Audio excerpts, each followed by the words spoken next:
está lá no livro de Juízes, capítulo 4, e no verso 17, sobre Jael. Jael, ela teve a oportunidade de fazer algo para o povo de Israel. O povo de Israel, ele estava enfrentando sérios problemas, né? Pela desobediência a Deus. E o próprio Deus os entregou na mão de um rei maléfico, opressor, o rei Jabim.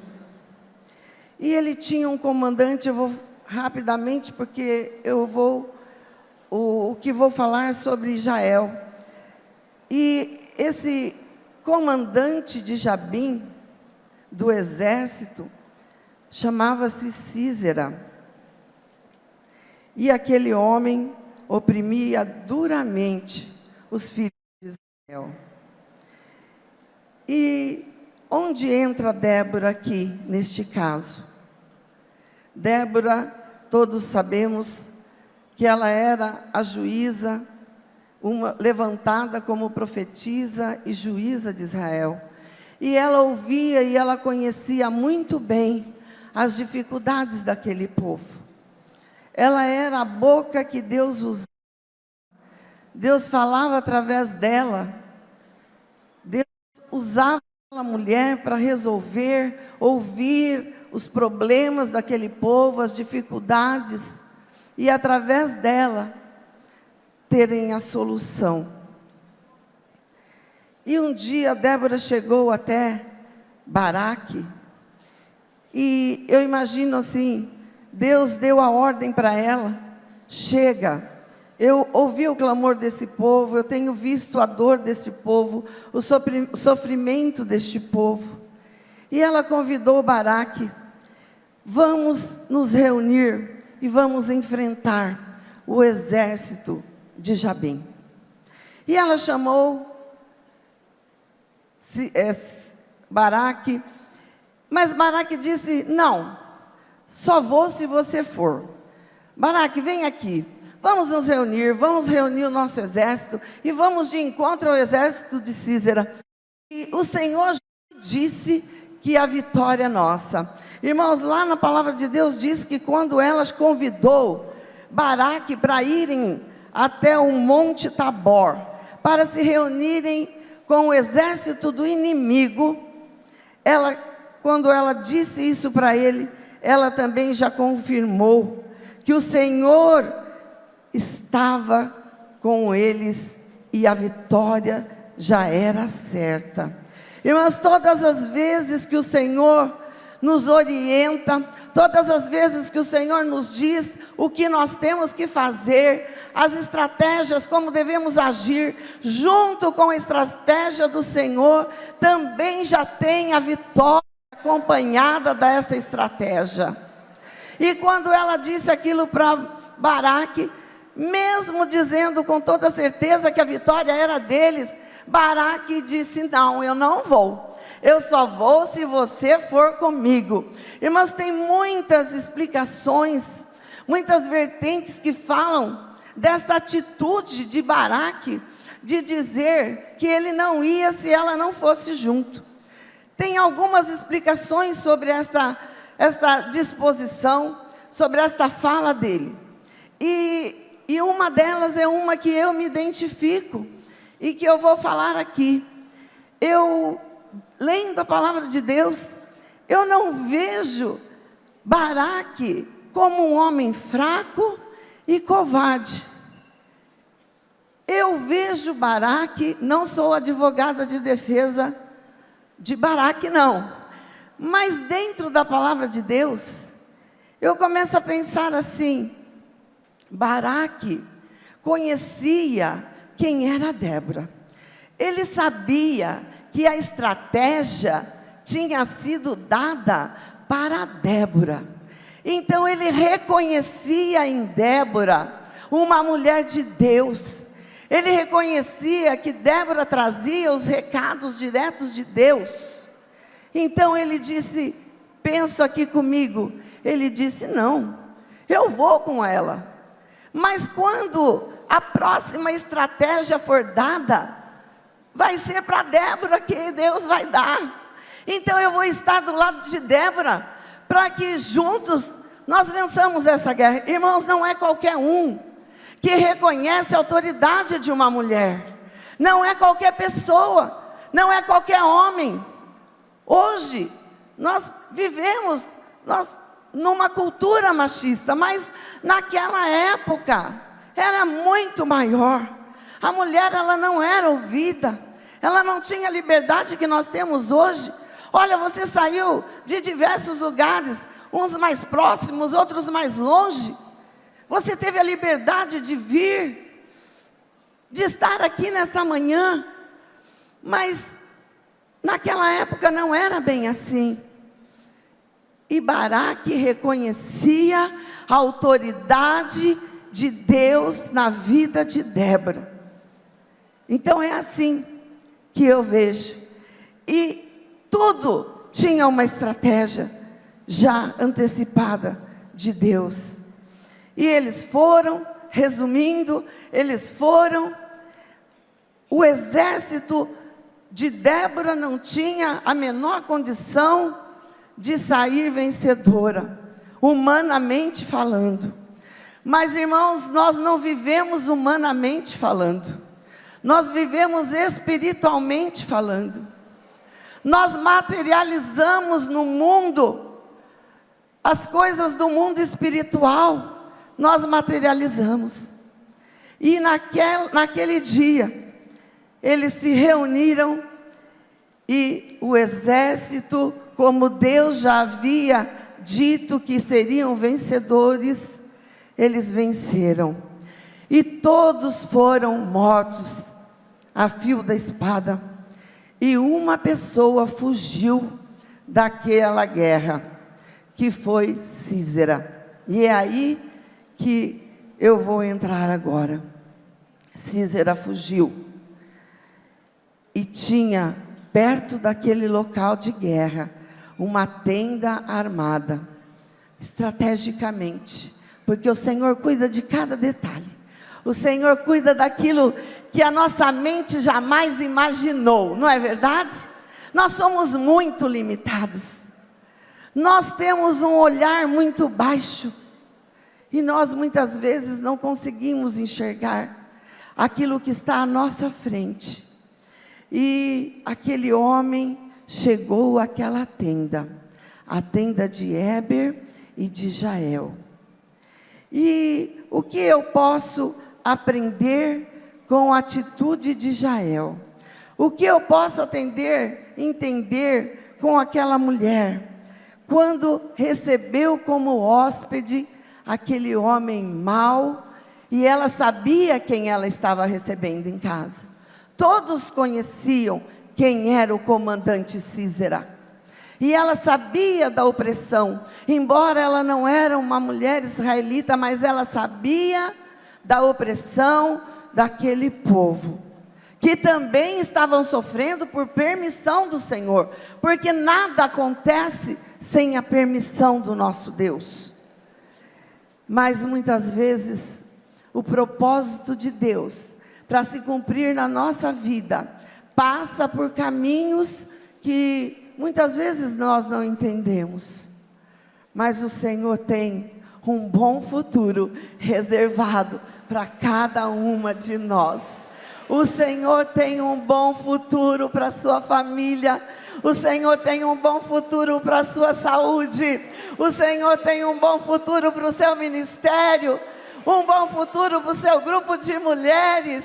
Um bom futuro para a sua igreja. O Senhor está de olho em você. Oh, a responsabilidade dEle de nos ver bem, de nos ver produzindo na casa do Senhor. E aquela mulher recebeu Sísera na sua casa. Olha só a hospitalidade de Jael. Jael, ela preparou tudo. Ela sabia que aquele homem estava chegando cansado, porque toda guerra cansa fisicamente, emocionalmente. E aquele homem chegou ali mais morto do que vivo, fugido. E ela logo, com a hospitalidade, com a sabedoria de Deus, ela preparou ali aquele ambiente. Ela deixou um ambiente aconchegante. Ele pediu água para Jael. Ela foi e preparou um leitinho quente. Quando estamos cansados, o leitinho quente ele serve como um aconchego, como algo relaxante. E ela preparou aquele leite e deu para ele. Com certeza no deserto sempre faz frio à noite. E ela preparou-lhe também um cobertor, um lugar para que ele deitasse, para que ele descansasse, para que ele se sentisse em casa, para ele que se sentisse seguro. Olha a sabedoria daquela mulher. E ali ela preparou tudo. E ele caiu no sono. Ele dormiu um sono reparador. E aí eu quero pensar com vocês. O que na nossa vida, no nosso dia a dia, que tem acontecido na nossa vida, que o Senhor tem colocado muitas vezes o inimigo nas nossas mãos, e nós não temos nos apercebido, nós não temos detectado como fazer para destruir os nossos inimigos. Eu não estou falando de pessoas, eu estou falando dos inimigos da nossa vida espiritual. Muitas vezes nós temos as armas, porque o Senhor já nos capacitou e Ele já nos entregou as armas. O Senhor não nos coloca numa batalha, numa dificuldade, sem antes ter nos preparado para isso. Todos nós temos armas suficientes para destruir os inimigos que muitas vezes nos encaram, nos desafiam, de uma maneira vergonhosa até, descarada até, mas muitas vezes nós não temos tido sabedoria para detectar as armas que nós temos na nossa mão. Às vezes nós ficamos olhando para grandes coisas e nos distraímos com as pequenas coisas que nos cercam. Nós ficamos olhando muitas vezes para a vida do outro, para a vida da outra, para as armas que Deus colocou na mão de outras pessoas. E às vezes a gente fica achando que a arma que vai vir na nossa mão para nós destruirmos o inimigo são armas muito sofisticadas, armas modernas. E não foi isso que aconteceu com Jael. Irmãs, sabe aquelas coisas repetitivas que nós fazemos em casa? Todos os dias fazemos o arroz, todos os dias estamos lá do lado do nosso amigo fogão, todos os dias nós estamos lá do lado dos nossos amados talheres. Todos os dias nós fazemos a mesma coisa, a mesma coisa, a mesma coisa. Quem nunca queimou um arroz na vida? Todas nós já queimamos arroz, feijão, bife. Quantas vezes isso já aconteceu? Mas depois de muito queimar arroz, nós temos a obrigação de fazer o melhor arroz do mundo, o melhor feijão do mundo. Mas como nós chegamos a expert em arroz, Masterchef? Como nós chegamos? Depois de muito errarmos. Mas a gente foi melhorando. E hoje a gente faz arroz, o feijão, o bife, arruma a cozinha e atende o celular, tudo junto e nada queima. Porque depois que a gente aprende, a gente não erra mais. E tem um porquê. E eu fico imaginando, porque o Senhor está nos adestrando, Ele está nos forjando, Ele está nos capacitando. E às vezes a gente não entende, a gente reclama. Por que eu tenho que fazer isso todos os dias? Por que eu tenho que lavar roupa todos os dias? Com certeza, algum dia na vida, Jael também pensou assim, quando ela armava suas tendas. Ou nós achamos que Jael nunca deu uma martelada na mão, aquela estaca afiada para armar tenda. Eles eram nômades, cada dia estavam num lugar, e ela tinha que armar tenda junto com seu marido, e muitas marteladas na sua mão, com certeza ela deu, muitos sangramentos na sua mão.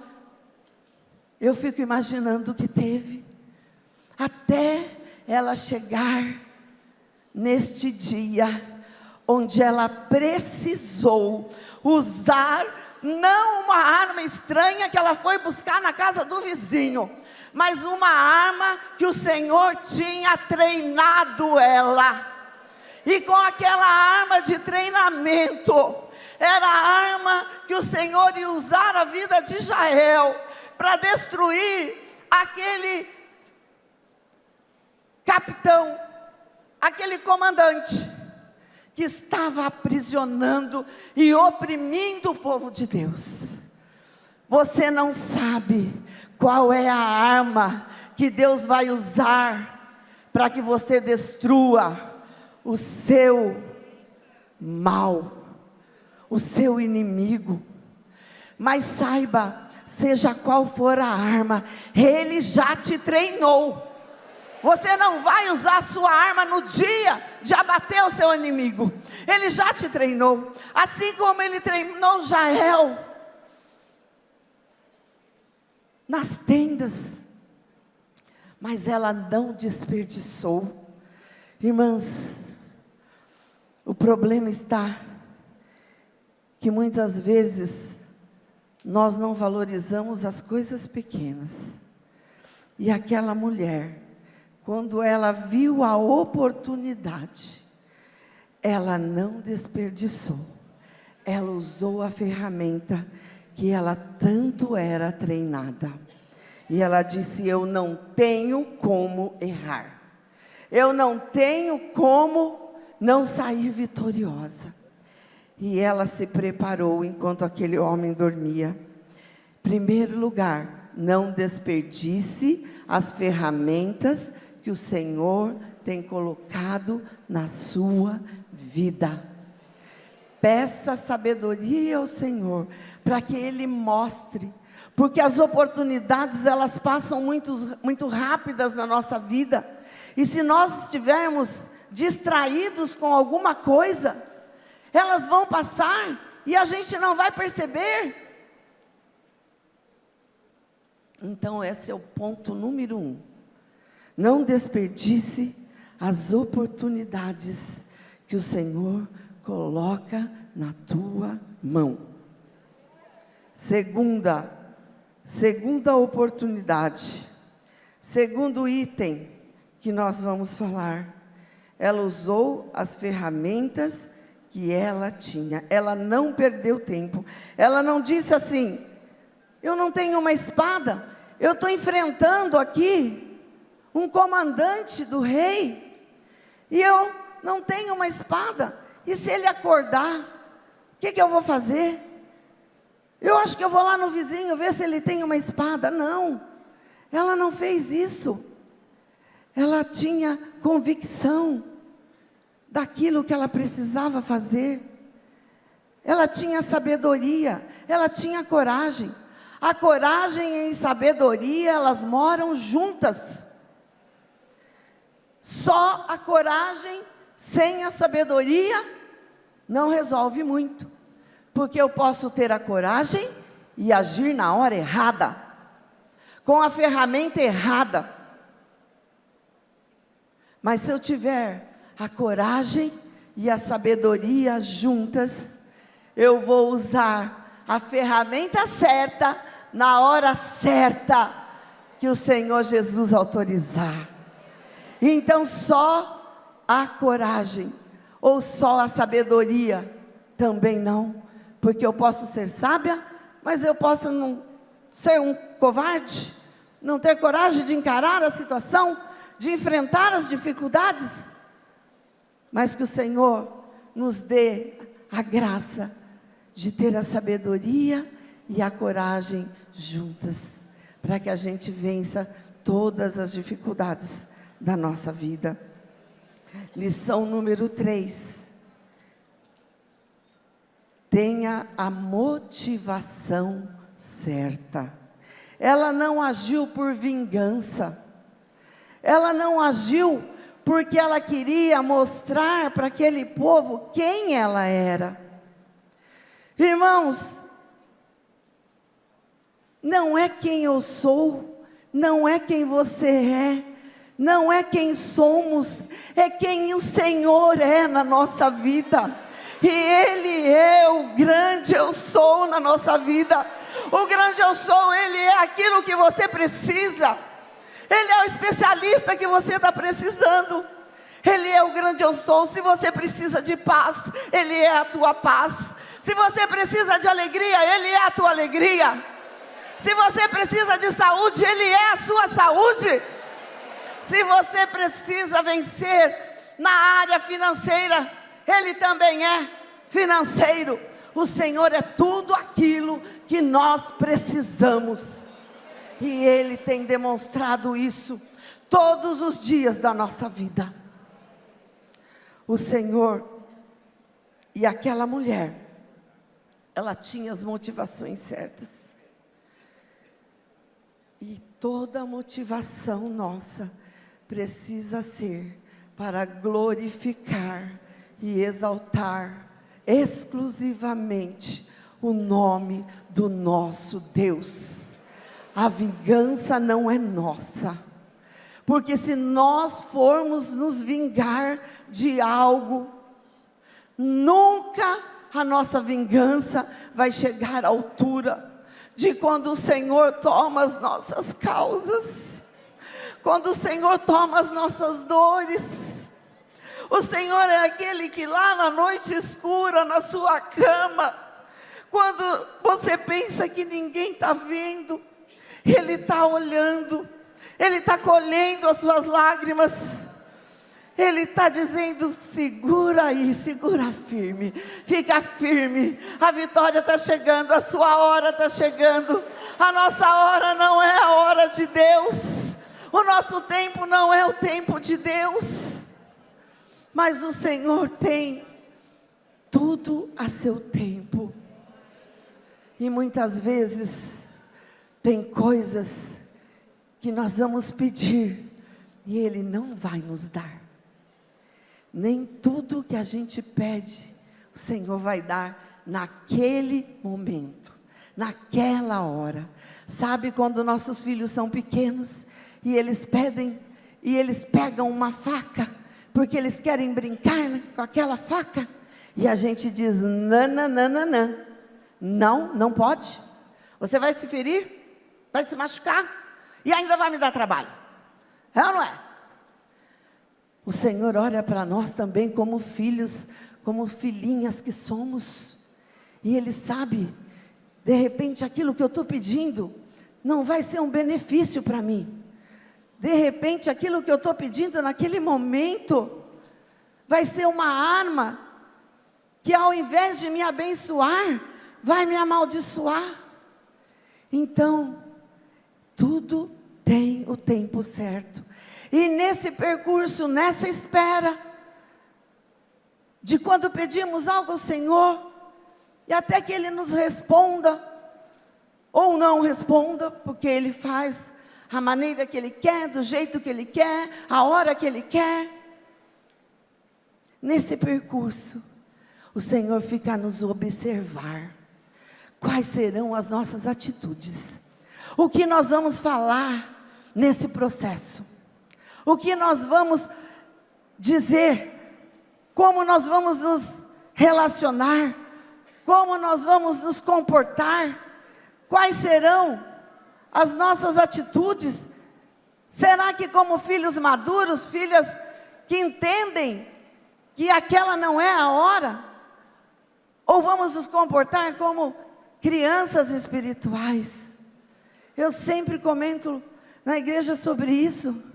Muitas vezes nós somos um corpo de adulto numa mente infantil. Então, existe algum retardo. E não é assim. Nesse processo de espera. E esperar não é fácil. Esperar não é prazeroso. Não é gostoso. Toda espera requer paciência. Toda espera requer entendimento. E o Senhor olha para nós neste processo e diz: provado fostes e aprovada fostes, porque você soube esperar com paciência no Senhor.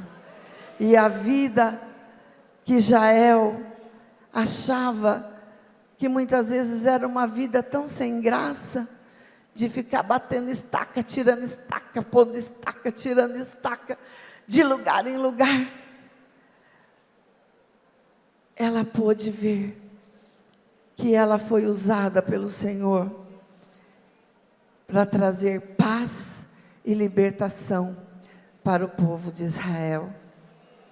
Nós não sabemos qual é a maneira que o Senhor vai nos usar para trazer a paz no seu grupo missionário, para trazer alegria na sua família, para trazer saúde para aquela irmã que tem te procurado, para que você ore, lá no seu grupo de intercessão, quando alguém chega e diz: pastor, presidente, coloca minha irmã, coloca meu pai, coloca nas suas orações. E muitas vezes a gente acha que aquilo é tão pouco. Muitas vezes nós é que impedimos a bênção de chegar até nós, porque nós mesmas não acreditamos em nós. Muitas vezes não acreditamos naquilo que o Senhor pode fazer através de nós, porque não é por nós, é por Ele. Se for por nós, nós não fazemos absolutamente nada. Somos totalmente dependentes do Senhor na nossa vida. E nós precisamos que o Senhor nos abra os olhos espirituais, para que a gente enxergue a grandeza dEle na nossa vida e através de nós. Ainda que o seu trabalho seja nos bastidores, ainda que ninguém veja o que você está fazendo lá na sua igreja, faça da melhor maneira possível. Faça o seu melhor. Tudo que fizermos, tudo que façais, bebais, comais ou qualquer outra fizeres, faça para a glória de Deus.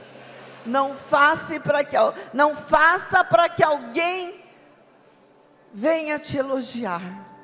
Se vier, ótimo, gostoso. Mas se não vier, alguém está vendo e alguém está te recompensando. Você já foi salva, e não tem presente maior do que ser salvo, do que ser escolhido. Você foi escolhida lá no ventre da sua mãe. Eu estava pensando, meu Deus, todo mundo que vai estar lá hoje, esse mar de mulheres, que coisa mais linda ver daqui de cima, né, pastora? Que coisa mais linda, esse mar de mulheres. Todas nós, desde o ventre da nossa mãe, O Senhor já tinha um propósito, e um propósito de vitória, um propósito de alegria, um propósito de fazer a vontade dEle, um propósito de ser representante dEle aqui nessa terra. Nós somos Jesus andando aí por todo lugar, porque Jesus está dentro de nós, e as pessoas enxergam através de nós, das nossas atitudes, que nós somos pessoas diferenciadas, nós somos diferentes. Quando alguém olha para você lá no seu trabalho, quantas vezes alguém diz isso? Você parece crente, você fala como crente. Já disseram isso para você? Ah, eu tinha certeza. Nossa, você é diferente, todo mundo reclama e você não? Todo mundo está falando que o país está afundando e você não? Todo mundo está falando que a coisa está feia e você não? E você sempre diz: não, com Deus na nossa frente tudo vai dar certo, com o Senhor na nossa frente as coisas vão bem. A nossa fala é diferente, aquilo que nós falamos produz vida, aquilo que nós falamos produz esperança nas pessoas, porque nós temos palavras de vida eterna, nós temos Jesus para falar para as pessoas. Então nunca mais pense que você não é ninguém. Nunca mais pense que você não pode fazer algo para o Senhor, porque desde o ventre da sua mãe Ele já tinha um propósito para você, senão você não estaria aqui hoje. Neste dia 28 de 10 de 2003, já estava escrito que nós estaríamos aqui, ouvindo sobre Jael, uma mulher comum como eu e você, uma dona de casa, mas que com sabedoria e coragem do Senhor, ela soube aproveitar as oportunidades que ela tinha. Então nunca se canse de fazer todo dia as mesmas coisas, porque serão nessas armas que o Senhor vai te dar vitória. Serão nas armas que você faz todo dia para ficar treinada, para quando precisar acertar a cabeça do inimigo, você não vai correr o risco de errar, mas você vai ser assertiva, você vai ser intencional, você vai ser pontual, você vai acertar na primeira. Jael não podia errar, porque se aquele homem acordasse, já era. Ela não tinha forças físicas para encarar aquele comandante, mas as suas armas eram direcionadas pelo Senhor, as armas espirituais. E nós nesta manhã vamos sair daqui mais preparadas ainda do que nós já somos, para não desperdiçarmos as oportunidades que o Senhor nos dá para matar os inimigos da nossa vida. Aleluia, glória a Deus. Você pode se colocar em pé, segurar na mão desta amada e querida guerreira, valente, que saiu de longe, de perto, que enfrentou tantos desafios. Só você sabe os desafios que vocês enfrentaram para estar aqui nesta manhã, mas assim, alegres, felizes, realizadas.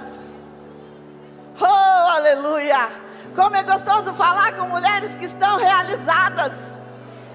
Como é gostoso falar com mulheres felizes. Mulheres que conhecem a sua identidade, sabem quem são. Oh, aleluia!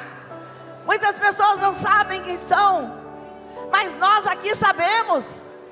Somos filhas de um Deus vivo, somos filhas do Rei. Aleluia! Oh, que privilégio! Porque um dia o Senhor nos escolheu e disse: vá, vai, dê fruto. Onde você estiver, dê fruto. Não é no altar somente, mas no seu trabalho, na sua comunidade, onde pessoas estão precisando ouvir de Jesus. É esta a nossa missão. Aleluia! Como eu amo olhar no seu rosto e ver a presença de Deus na sua vida. Como eu amo olhar para você e sentir que você não tem problema nenhum na sua vida. As pessoas que estão passando lá na rua agora devem estar pensando assim: nossa, essa hora, esse povo cantando, pulando, glorificando, devem ser malucos. Nós somos malucos por Jesus. Aleluia! Nós amamos aquele que nos salvou. Só você sabe de onde Ele te tirou. Só você sabe o que Ele te perdoou. Só você sabe quem você era e quem você é agora. Então você sabe como você deve tratar o seu Salvador. Aleluia. Aleluia. Peça ao Senhor nesta manhã por esta amada. Eu acho que eu já encerrei o horário. Peça ao Senhor nesta manhã que Ele abra os nossos olhos espirituais. Peça ao Senhor nesta manhã que Ele nos abrace, que Ele nos acaricie. Peça ao Senhor nesta manhã que Ele dê coragem e sabedoria para esta amada que você está segurando na mão dela agora. Oh, Paizinho querido, Senhor, nesta manhã tão gostosa, onde o Teu Espírito Santo age no nosso meio, quero Te agradecer pela Tua presença, Pai, pelo Teu amor e pelos Teus cuidados para cada uma destas vidas aqui presentes. Irmãs queridas, Pai, guerreiras, valentes, vitoriosas, ungidas, abençoadas, saradas, que produzem nas suas igrejas, nos seus grupos de mulheres, sem olhar para as dificuldades, mas olhar para o único e suficiente Salvador da nossa vida. Muito obrigada, Pai, pela Tua presença, pela minha vida e pela oportunidade, Senhor, mais uma vez que o Senhor me dá. Senhor, como é lindo o Senhor ser perfeito como és, usando homens e mulheres imperfeitas para realizar e fazer a Tua obra. Obrigada, Jesus, nesta manhã. Te amo, Jesus. O Senhor é lindo. Deus lindo. Deus lindo. Lindo.